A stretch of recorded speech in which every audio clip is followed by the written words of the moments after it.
Hello, hello. I am doing another Thursday Thoughts episode, but again, it's not on Thursday.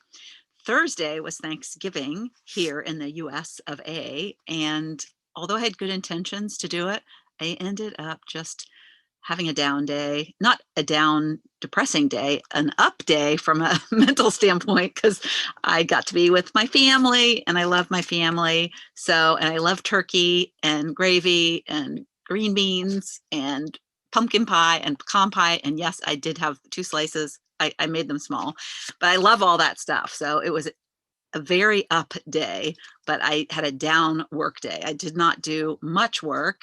And so I did pull a card though in advance because I do for my Thursday thoughts. I like to pull a card to inspire me in some way. And it will bring things up intuitively. And so I pulled a card, and I just want to tell you the story. It's kind of crazy because I was thinking before I pulled the card that perhaps I would talk about how every day we should be thankful.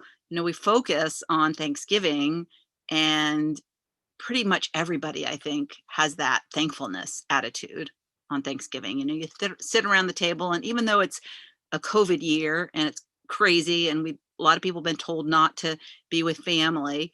And I know, like my sister-in-law, my brother-in-law, they changed their plans. They were going to see her parents, but they didn't. And I know she was disappointed, but they got on a Zoom call and they spent some time on a Zoom call. And so, just being thankful for what you have in the moment. And I think no matter what, many of us felt thankful and do feel thankful when we have our Thanksgivings, whoever has Thanksgivings, because I know Thanksgivings are all over the world. Canada, I think, had theirs in October. But what I was thinking about is talking about how to continue that thankfulness mindset and every day. I do it every day.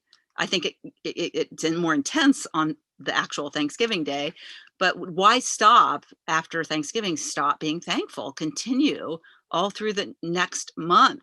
I have this great little chart of 30 days of gratitude, and I shared it in my group with my students. I'll have to put it on my Facebook, but it has like what's your favorite smell? What smell are you thankful for is the first one, and then what technology are you thankful for? So it really stirs the mind and gives you something new, because a lot of times people they say the same things. That's one of my gripes is you can't cheat and say the same thing. You have to have a different thing you're grateful for. And I do 3 different things every day. So you just need to think of new things because there's so much to be thankful for. So that was my original intention of what am I going to talk about? And then I pulled a card. So, and then the card I pulled was this, it's called Door to Personal Healing and Happiness. So I pulled this card. It's a beautiful card. It's got a beautiful door with a rainbow and birds and all that kind of stuff. And you just want to walk into the card. And so, and then that day, like 3 times, the word intention came up.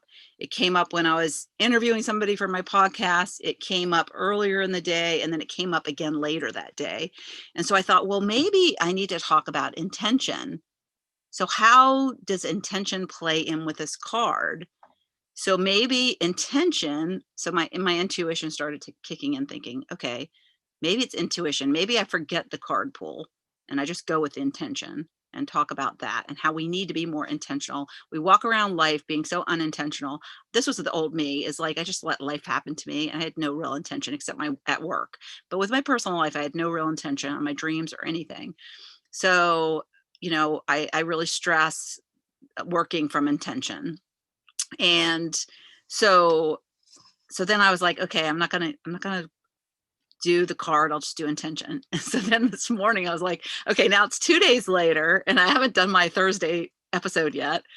And I thought about bagging it. And then I'm like, no, if I can help one person, just inspire them with something that I can share, then I'm going to still do it. So, and honestly, this was a break from putting my Christmas tree up, because I put my Christmas tree up.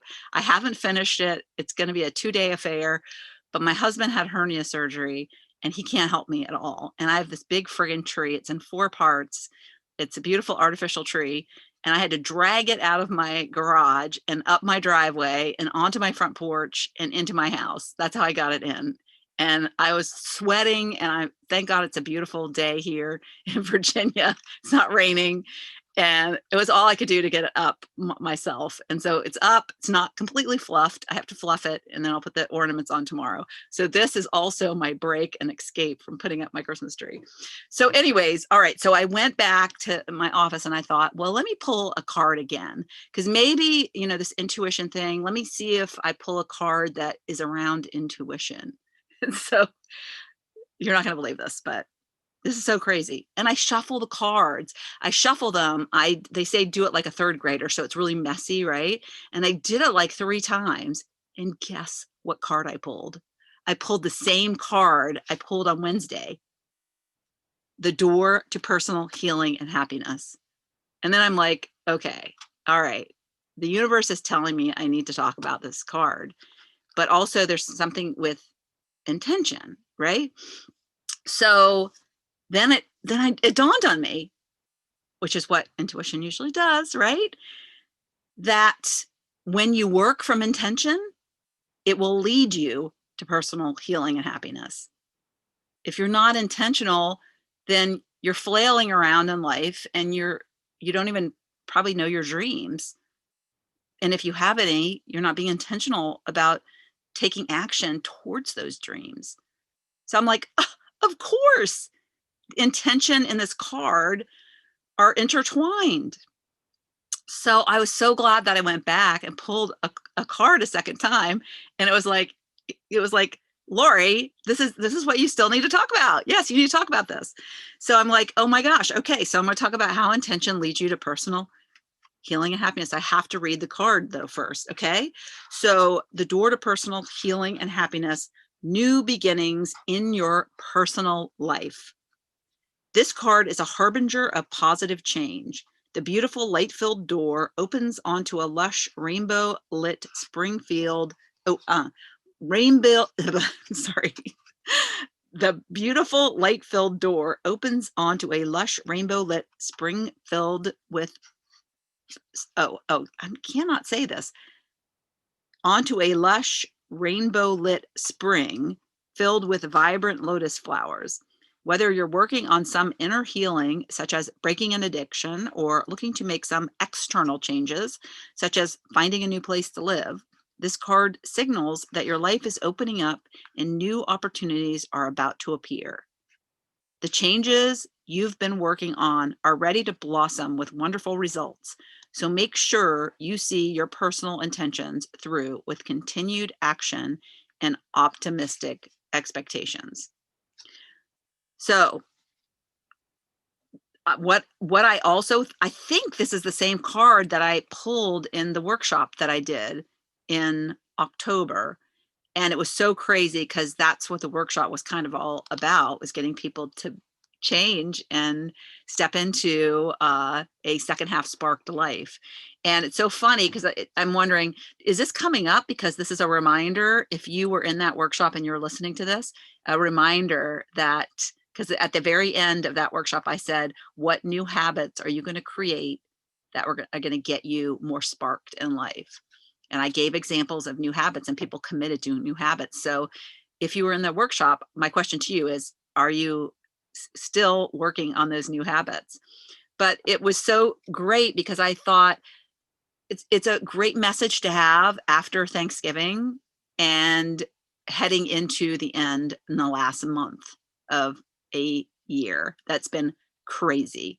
We could never have imagined how crazy 2020 would be. That it's like beyond our imagination, how everything shut down and so many people getting sick from this crazy illness, this new virus. So what I think, to me, this means is that there are opportunities that await us all, no matter what obstacles we face. We can overcome any obstacles and follow dreams. And just because it's the end of the year doesn't mean Sometimes people, they get to the end of November and they're like, okay, 2020 is a wash, right? They start focusing on the next year when this year hasn't even ended. And it's like the end of the race, like the last lap. You don't want to slow down in the last lap. You want to step it up.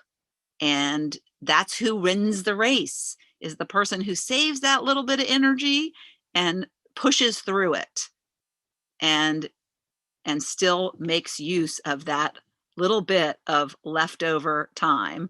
And so I also thought it was a great example. I have a new one-on-one client, and one of the things she said to me, and I was like, I have to use this in this example of the fact that intention gets you through the door to personal healing and happiness. Because she told me that she had set an intention at the beginning of the year to have 2020 be like her year, her breakthrough year, and where she was going to figure out her purpose, because she's void of purpose and she wants to find her purpose in life. And so what happened is COVID. And as many of us did, COVID set us back. We're like, holy moly, what happens now? I need to stay inside. I'm quarantined. Things that I wanted to do, I can't do. And so we focus on the obstacles instead of, what can I do differently? How can I get around the obstacle? So she came across me and knew that I help people find purpose. And she reached out. And what I think and am going to celebrate in her case is she set intention, and she's following through on that intention. Even though it's a few months late, she made a decision and she is going after that decision. And what can happen for her in the last month of 2020 is amazing. She has an opportunity to make 2020 still a breakthrough year. It doesn't have to be a wash. And so that's what the message that I want, and what I want to inspire you with today is that be intentional with what you do. Set intention around the life that you want to create for yourself. And if you are where you want to be, great. I think that's amazing. But there's always things that you can do to better yourself, to improve your life. Be grateful. Absolutely be grateful for what you have. But there's always a way you can serve. There's a bigger way you can serve. And so I think, when we stop growing, life becomes kind of boring. And so keep that intention of how you want to grow next, and set an intention for December and what you want to accomplish in December before 2021. Don't start working on 2021 until the end of 2020. I mean, you could set a 90-day goal. I think that's great, but there's 30 days of the 90-day goal to really get to make progress on. And so this card is the door to personal healing and happiness that can be achieved, and you can start working on it with intention today. So that's my message today. This might have been my shortest episode. So I hope you enjoyed it. Bye. Thank you so much for tuning into the Not Your Average Lives podcast. If you haven't yet, make sure to subscribe on iTunes if you have an Apple device. You can find free resources and learn what else I have going on at the moment that might interest you on my website at notyouraveragegrandma.com. You can also find me on Instagram or Facebook at Not Your Average Grandma. If you liked this episode, it would make my heart so happy if you could leave me a 5-star rating. You can also add a review to let me know what you like about this podcast, which will help spread the word about it to others who need a little midlife inspiration. As always, be you, listen to your inner voice, and focus on reigniting that lost spark so you can start living your own Not Your Average life.